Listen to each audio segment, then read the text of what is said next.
दिल्ली में आज फिर से एक बार बुलडोजर एक्शन देखने को मिला। दिल्ली हाईकोर्ट से मंजूरी मिलने के बाद कालकाजी स्थित भूमिहीन कैंप में आज सुबह बुलडोजर एक्शन देखने को मिला है।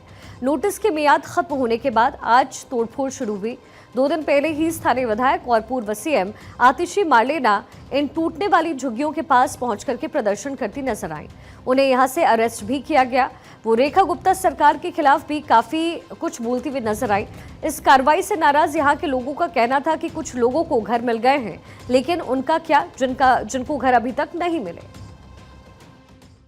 इस वक्त हम कालकाजी के भूमिहीन कैंप के पास है, जहां पर एक और बुलडोजर की कार्रवाई की जा रही है। तकरीबन 1200 मकानों को जमींदोज किया गया है और ऐसे में आप देखिए यहां पर जो रहने वाले लोग थे वो अब यहां से पलायन कर रहे हैं, दूसरी जगह ये लोग जा रहे हैं। क्या नाम है आपका? अर्चना देवी। अर्चना, जिस तरीके से ये घर गिराए गए, आप लोगों ने भी डीडीए की लिस्ट में वेरिफिकेशन कराई थी, नाम नहीं आया, अब कितनी परेशानी है? बहुत परेशानी। अब देखो, अब जा रहे हैं, अब यहाँ बैठ रहे हैं कि चलो थोड़ा बैठ लेते, फिर ये रोड खाली हो जाएगी तब जाने देंगे। पुलिस वाले बैठने ही नहीं दे रहे हैं। बताओ, आप अपने घर का पूरा सामान लेकर जा रहे हैं, कहाँ जाएंगे, क्या सोचा है, क्या किराए पे मकान लिया है? जी, किराए पे मकान लिया है भैया। हाँ जी, एक फैक्ट्री है, उसके टॉप फ्लोर पे मतलब कि रहेंगे। कितने साल से आप लोग यहाँ पर रह रहे थे? ये मैं 2002 में से आई हुई हूँ, तब से ये अभी तक रह रहे थे। और खाली एक राशन कार्ड के चक्कर में, राशन कार्ड में मेरे सास का नाम था, एक सास के था तो इसलिए नहीं हुआ। और ऐसे लिस्ट में नाम आया था, एक बार नहीं 2 बार नाम आया हुआ। एक बार आया था तो बात अलग था। परिवार में कितने लोग हैं? बच्चे हैं, स्कूल पढ़ते होंगे? 3 बच्चे हैं भैया मेरे। हाँ जी। अब कहाँ उनका एडमिशन कराएंगे आप? अब देखेंगे भैया यहीं पे कहीं। डीडीए ने दक्षिण दिल्ली के कालकाजी एक्सटेंशन में भूमिहीन कैंप के सभी निवासियों को एक आधिकारिक नोटिस जारी किया।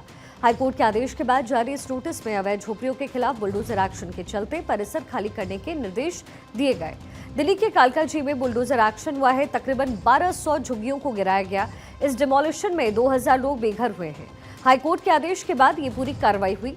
झुग्गी झोपड़ी को राजधानी से हटाने और उनके पुनर्वास के लिए वर्ष 2015 में एक नीति तैयार की गई। इसके चलते वर्ष 2015 और 19 में भूमिहीन कैंप का संयुक्त निरीक्षण हुआ। इस निरीक्षण के तहत पुनर्वास नीति के तहत तय मानकों को पूरा करने वाले यहां के निवासियों की पुनर्वास सूची भी तैयार की गई है। कालकाजी में आखिर 1200 झुग्गियां क्यों गिराई गई हैं, अहम सवाल है।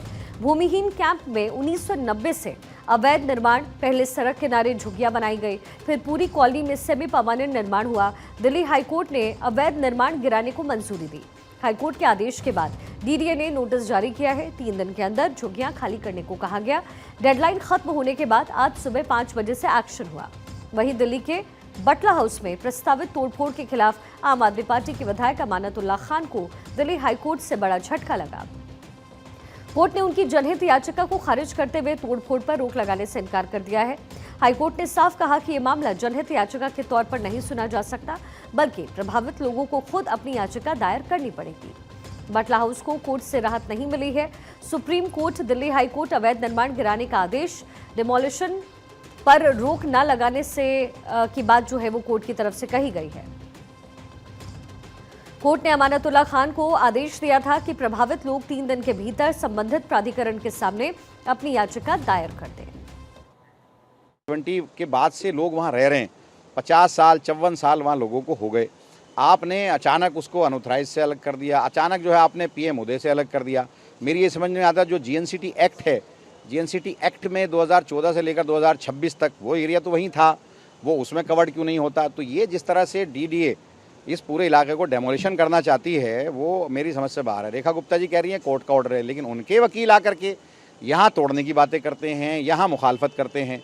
भाई अगर आप इनको नहीं उजाड़ना चाहते तो मेरी समझ में नहीं आता। भाई अगर जो पीएम उदय में, आप ये खुद बताएं डीडीए वाले कि 5 बीघा इसी खसरा में से पीएम उदय में कैसे आ गया, 4 बीघी बाहर कैसे हो गया, 5 बीघा जो है अनऑथराइज में, अनऑथराइज रेगुलाइज में कैसे आ गया, 4 बीघा बाहर कैसे हो गया? तो ऐसे थोड़ी है कि एक घर आ गया, एक घर नहीं आया, एक घर आ गया, एक घर नहीं आया। तो ये जिस तरह से इन लोगों ने डिमार्केशन की है वो बिल्कुल ठीक नहीं है। और हम लोग इसीलिए मैंने विड्रॉ किया है कि मैं सुप्रीम कोर्ट के अंदर इसके डिमार्केशन को चैलेंज करूंगा। ये गलत है और ये बिल्कुल पूरी तरह से बटला हाउस को तोड़ना चाहते हैं और इसके पीछे डीडीए और बीजेपी की हुकूमत पूरी तरह से लगी हुई है। कोर्ट ने यह भी बताया है कि बटला हाउस के कुछ निवासियों को पहले ही हाईकोर्ट से तोड़फोड़ के खिलाफ राहत मिल चुकी है। कुछ लोगों ने दावा किया है कि उनके मकान खसरा नंबर 279 के दायरे में नहीं आते हैं, जिसके लिए सुप्रीम कोर्ट ने 7 मई को तोड़फोड़ का आदेश दिया था। बटला हाउस में कितने अवैध निर्माण हुए हैं, जरा ये भी आपको बताते हैं। डीडीए का दावा है खसरा नंबर 279 पर अवैध निर्माण डीडीए की तरफ से कहा गया। वहीं उत्तर प्रदेश सरकार का दावा है खसरा नंबर 277 पर अवैध निर्माण हुआ है। मुरादी रोड पर 2.8 बीघा जमीन है। वहीं खिजर बाबा कॉलोनी में 4.5 बीघा जमीन।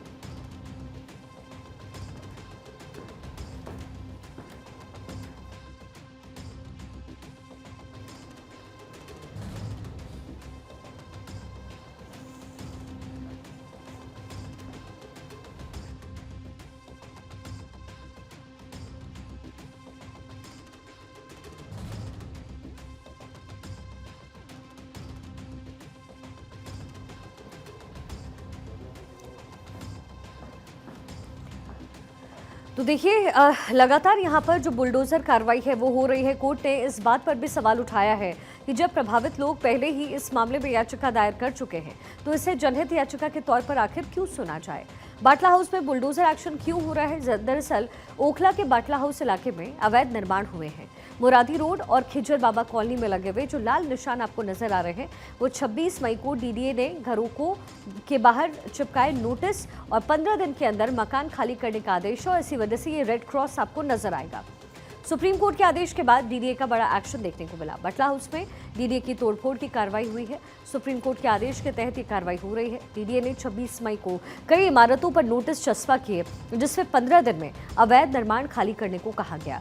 अमानतुल्लाह खान ने दावा किया कि वो इस याचिका के जरिए उन लोगों की नुमाइंदगी कर रहे हैं जो खुद अपना केस नहीं लड़ सकते, लेकिन डीडीए के वकील ने इसका विरोध करते हुए कहा कि खान खुद प्रभावित पक्ष नहीं है और सुप्रीम कोर्ट पहले ही प्रभावित लोगों को राहत देने से इनकार कर चुका है।